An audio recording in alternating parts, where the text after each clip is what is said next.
1 பேதுரு 5ஆம் அதிகாரம் 5ஆம் வசனம் சொல்லுகிறது, தேவன் பெருமை உள்ளவர்களுக்கு எதிர்த்து நிற்கிறார், தாழ்மை உள்ளவர்களுக்கோ கிருபை அளிக்கிறார். இங்க நம்ம 2 காரியத்தை பார்க்கிறோம். ஒன்று பெருமை, இன்னொன்று தாழ்மை. இன்றைக்கு அநேகருடைய வாழ்க்கையிலே இந்த பெருமை ஒரு மிக மோசமான ஒரு குணாதிசயமாக இருந்து கொண்டே இருக்கிறது. இந்த பெருமை மாத்திரம் அவனால் விட முடியாமல் இருக்கிறாங்க. இந்த பெருமை என்பது ஆக்சுவலி பிசாசுடைய குணாதிசயமா இருக்கிறது. இந்த பெருமையுடைய ஸ்டார்டிங்கே பிசாசு தான். அவன்கிட்ட தான் இந்த பெருமை புறப்பட்டது. ஆனால் இந்த தாழ்மைக்கு அடையாளம் யாரு? இயேசு கிறிஸ்து. இப்போ நாம் பெருமையா இருந்தோம், பெருமையா யோசிக்கிறோம், பெருமையா பேசுறோம், பெருமையா சில காரியங்களை செய்யறோம், நம்மளை புகழ்ந்து பேசிக்கிறோம் அப்படின்னா நம்ம பிசாசுடைய குணாதிசயத்தை வெளிப்படுத்துறோம்னு அர்த்தம். இல்லை நம்ம தாழ்மையா நடக்கிறோம் அப்படின்னு சொன்னா இயேசுடைய குணாதிசயத்தை நம்ம வெளிப்படுத்துறோம். இன்றைக்கு நாம் பெருமையா இருந்தோம் அப்படின்னா கடவுள் நமக்கு எதிர்த்து நிற்கிறார். தாழ்மையா இருந்தா கடவுளுடைய கிருபை நமக்கு கிடைக்கிறது.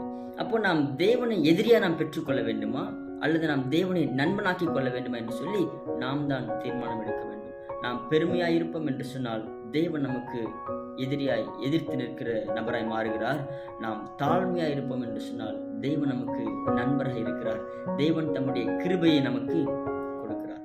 இன்றைக்கு அநேகருடைய வாழ்க்கையில அவங்க சில காரியங்கள் மேல அவங்க தான் எல்லாமே செய்ய முடியும், அவங்க தான் எல்லாத்துக்கும் மேலன்னு சொல்லி அவங்க என்ன பண்றாங்க?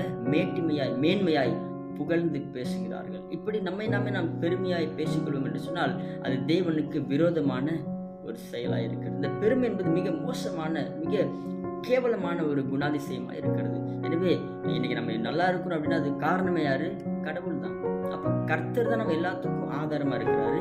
கர்த்தருடைய கிருபை மாத்திரம் இல்லைன்னா நம்மளால ஒண்ணுமே செய்ய முடியாது. அப்போ நாம் கடவுளை பெருமையாய் நாம் பேச வேண்டும். நம்ம அல்ல, நாம் தேவனை நாம் உயர்த்த வேண்டும். தேவன் தான் எல்லாவற்றிற்கும் காரணராய் இருக்கிறார். அவரே நம்முடைய ஆதாரம், அவரே நம்முடைய ஆதரவு, அவர் தான் நமக்கு எல்லாமா இருக்கிறதுனால நீங்கள் நானும் பெருமையா பேசணும். நம்மளை பேசக்கூடாது, நாம் கர்த்தரை நாம் பெருமையாய் பேச வேண்டும். அவர்தான் பெரியவர், அவர்தான் சிறந்தவர், அவர்தான் உன்னதர். எனவே இந்த பெருமை என்கிற குணாசி நமக்கு இருக்குமானால் நாமே நாம் பெருமையா பேசிக்கிறோம்னு சொன்னா நாம் அதை விட்டு அகற்றுவது, நீக்குவது மிக அவசியமா இருக்கிறது. எனக்கு அருமையான இன்னைக்கு அநேக நபர்கள் ஆவிக்குரிய வாழ்க்கையில பெருமையா இருக்கிறாங்க. எப்படி பெருமையா இருக்கிறாங்க?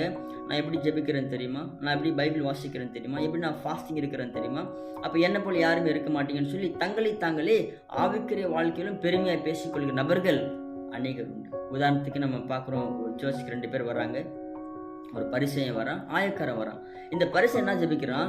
நான் இந்த ஆயக்காரனை போல நான் மோசமானவன் கிடையாது, நான் விபச்சாரக்காரன் கிடையாது, நான் அநியாயமா வரி வசூலிக்கிறவன் கிடையாது, நான் வாரத்தில் 2 தடவை உபவாசிக்கிறேன், அதிகமாக கரெக்டாக தசமாக கொடுக்க எல்லாம் பண்றேன் அப்படின்னு தன்னை மேட்டிமையா பேசுறான். அவனையும் கர்த்தர் பார்க்கிறாரு. இந்த ஆயக்காரன் தூரமா நின்று அவரை பார்க்கறது கூட தகுதியில்லையேன்னு சொல்லி மார்பில் அடிச்சுட்டு சொல்றான், ஆண்டவரே இந்த பாவியாக என் மேல் கிருபையாயிரும். இது 2 ஜபத்துல எதை கர்த்தர் அங்கீகரித்தார்? ஆயக்காரனுடைய ஜபத்தை அங்கீகரித்தார். இவன் தன்னை தாழ்த்துறான், நான் ஒண்ணுமே இல்லப்பா, எல்லாமே நீங்க தான் சொல்லி தாழ்த்துறான். எனவே இன்றைக்கு அந்த 2 பேர்ல ஆயக்காரனை கர்த்தர் ஜபத்தை ஏற்றுக்கொண்டார். இந்த பரிசேனை போல ஒருவேளை நம்மை பெருமையா பேசுவோம் என்று சொன்னால் கர்த்தர் நம்மை நிராகரிக்கிறார்.